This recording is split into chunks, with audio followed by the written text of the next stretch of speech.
proses pembuatan model gandum ya.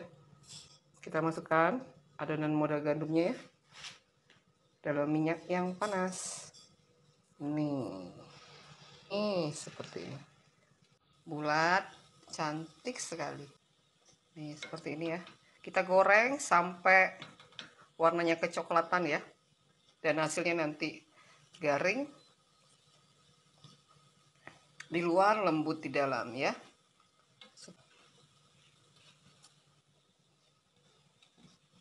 Tuh bulat. Model gandumnya sudah matang ya, sudah garing,